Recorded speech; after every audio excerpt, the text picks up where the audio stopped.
Welcome back, everybody, for another deep dive. This time, we're going to be looking at something that I think a lot of people struggle with, even if you've been speaking English for a while. Those little common mistakes that just seem to trip us up. We're using the source, common English mistakes, and how to avoid them. And it's really cool because it's kind of like having a little grammar guide right there with you all the time. Yeah, it's funny because even as a seasoned English speaker, sometimes I even find myself pausing before I write like your or your. Oh, absolutely.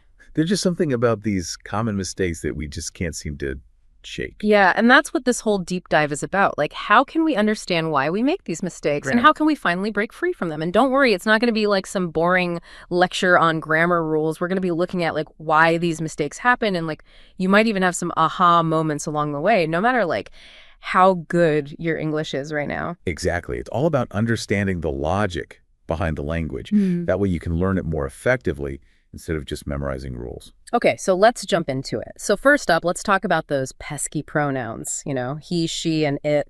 I remember when I was first learning English, these were like a total juggling act for me, especially coming from a language that doesn't have grammatical gender. That's a really key point there. A lot of people struggle with he, she, it because their native language handles gender differently. For example, in some languages, the word for table might be feminine, but in English, it's just it. Ah, that makes so much sense. So it's like our brains are trying to like apply these rules from our first language that just don't fit in English. Exactly.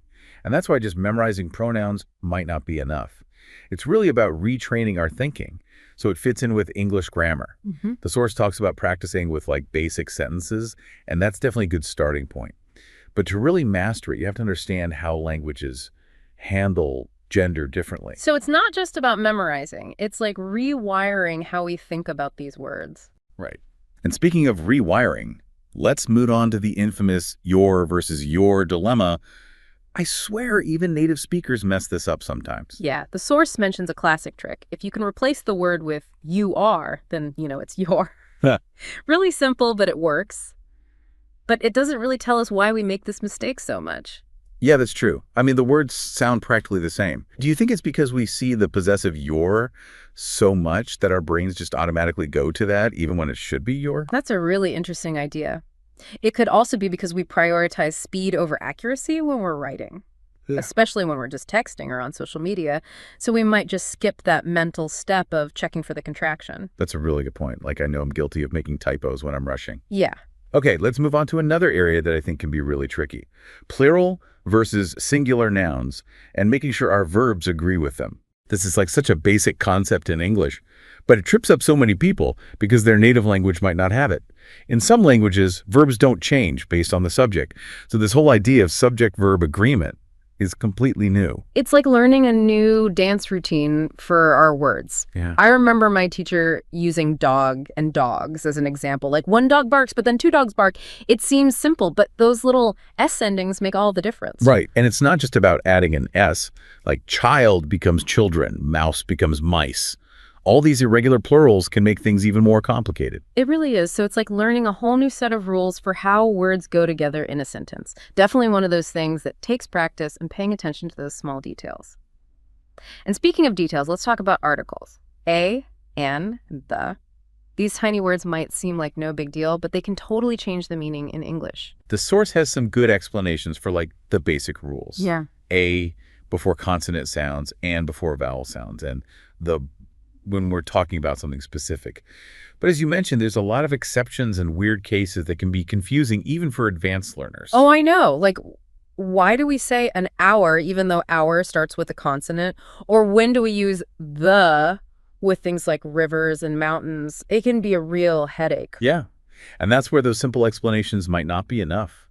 These rules are really just a starting point. As you get better at English, you'll start to develop a feeling for when to use which article, even in those tricky situations. It's like learning the basic steps of a dance, and then once you feel confident, you can start adding in more complex moves. Exactly. Okay, let's move on to something that I think can be a bit intimidating.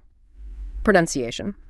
The source mentions the words comfortable and close, and even native speakers sometimes trip over these. The interesting thing about pronunciation is that it's more than just individual words.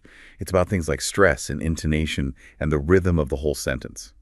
And all of that contributes to how natural you sound. It's like finding the music of the language. Right. I remember struggling with where to put the stress on a word in English. In my native language, we tend to emphasize a different part of the word, so I had to retrain my tongue and ears to get it right. That retraining is so important. The source recommends breaking words down into syllables and using online dictionaries to hear the correct pronunciation. Both really good tips. But it's important to remember that pronunciation is a physical skill, kind of like playing a musical instrument. It takes consistent practice and feedback to get those mouth muscles moving correctly. So we're kind of like training our mouths to create these specific English sounds. Exactly. Which leads us to another big challenge, verb tenses. I remember feeling totally overwhelmed the first time I encountered the past perfect, present continuous, and all the other variations. Like a whole new dimension of time had opened up. The source says to start by mastering those basic verb forms, which is a good place to start for sure. But the really cool thing is how our own idea of time influences how we use these verb tenses. For example, in some cultures, the past might be seen as still very much present. So they might use past tenses differently than we do in English. Whoa, that's so interesting. So our language is like reflecting our culture's understanding of time itself. Exactly. And that's why learning a new language is about so much more than just grammar and vocabulary. It's about seeing the world in a whole new way. That's what makes it so fascinating. We're not just learning words, but like a new way of thinking. Okay, before we move on, I think there's one more mistake we should talk about that a lot of new learners make, and that's translating directly from our native language. I know I used to do this all the time. Yes. The source has some really good examples of how this can lead to some awkward phrases, like saying, I am agree, instead of just I agree, or I am liking coffee, instead of I like coffee. These are just direct translations that sound strange in English. It's like trying to fit a square peg in a round hole. Right. Our brains want to use the rules of our first language, but English has its own way of doing things, so how can we avoid this trap? I think the most important thing is to switch your mindset from translating to thinking in English. So instead of trying to translate word for word, try to understand the meaning first, and then express that meaning using English. It takes practice, but it gets easier over time. Another thing that really helps is to expose yourself to as much real English as possible, like by reading, listening, and speaking. That way you start to internalize those natural expressions and rhythms. So it's like immersing ourselves in the language, almost like learning a new song. Exactly. It's about training our ears and our brains to recognize those little things that make English sound natural. Okay, so before we take a break, let's touch on one more common mistake that can make our speaking and writing sound weak and repetitive. And that's overusing the word very. Yeah, the source recommends learning synonyms, and that's a great tip. But I think it's also good to understand why we use very so much in the first place. Right. It's kind of like a filler word, isn't it? Like we're afraid to use stronger language, so we just add very to everything. Exactly. It could be because we're not confident with our vocabulary, or maybe it's just a habit we've developed. The important thing is to start noticing when we're using it too much, and then choose more descriptive words instead. So instead of very big, we could say enormous or gigantic. And instead of very happy, we could say thrilled or overjoyed.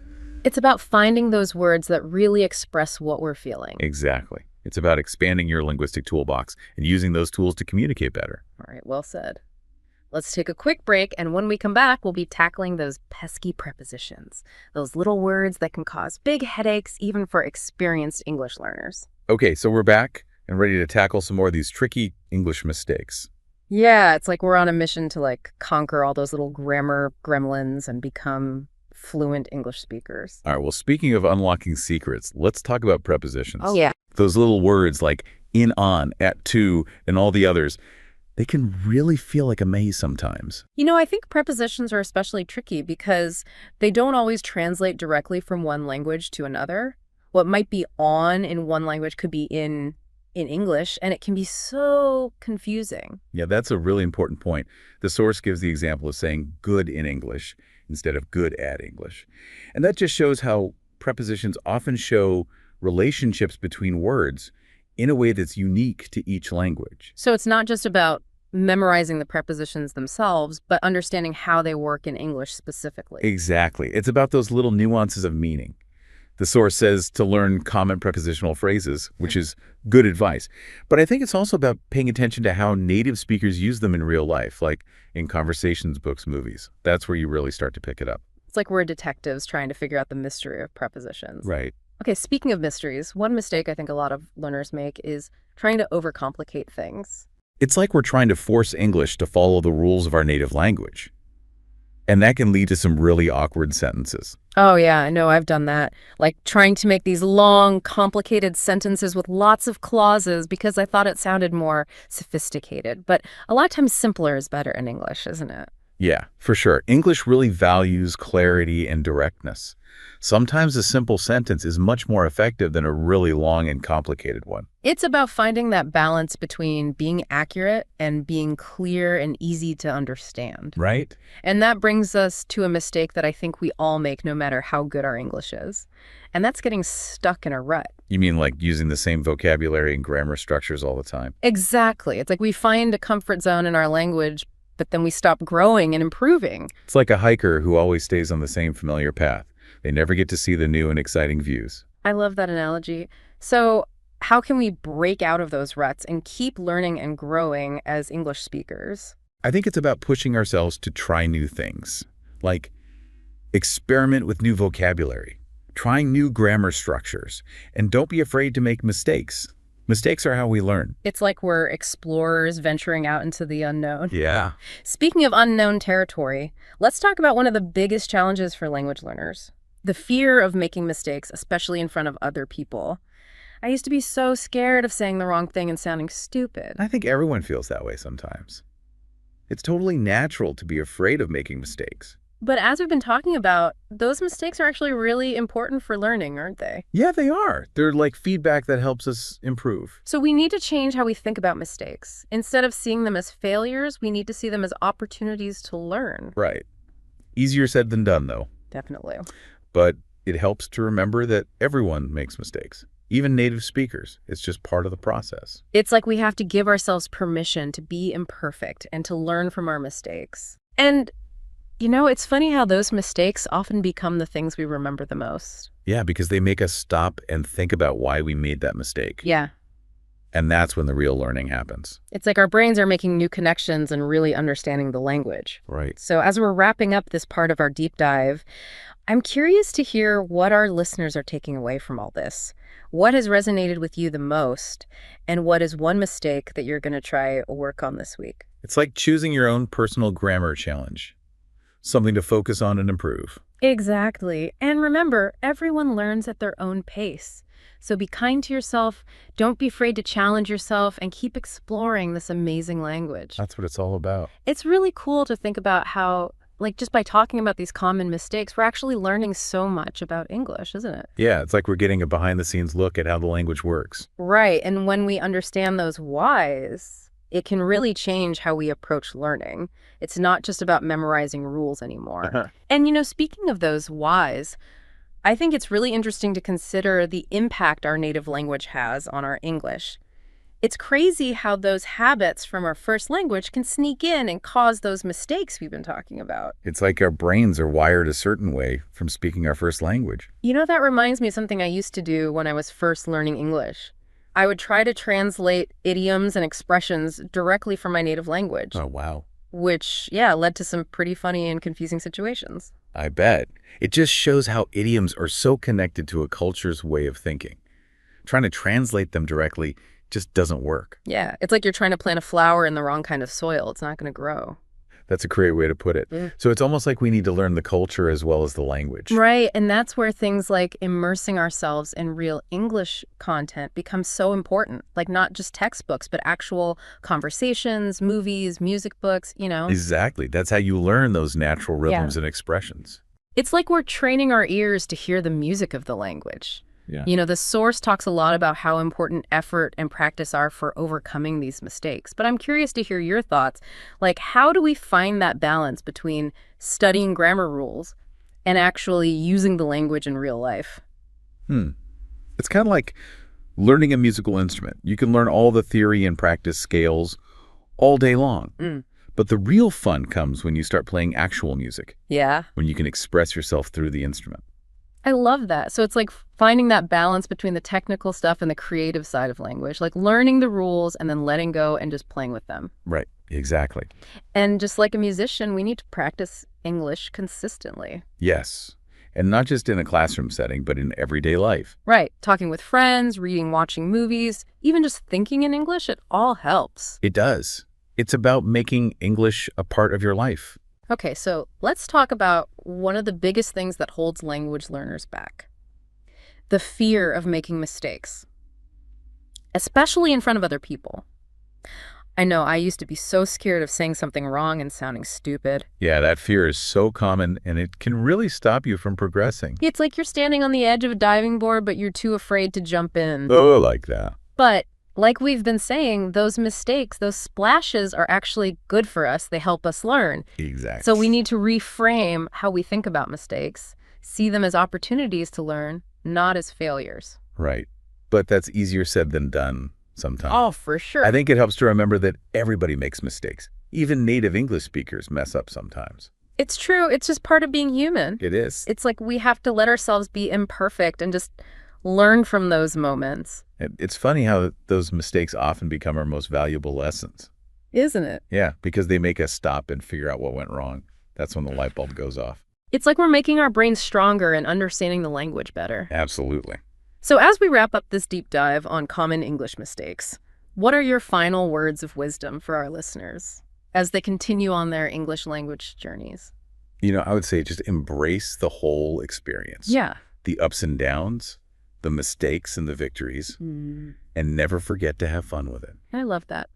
It's about opening ourselves up to this amazing new world of communication and connection and culture. That's the best part. So to all our listeners out there, keep practicing, keep learning, keep exploring, and most importantly, keep having fun with this incredible language.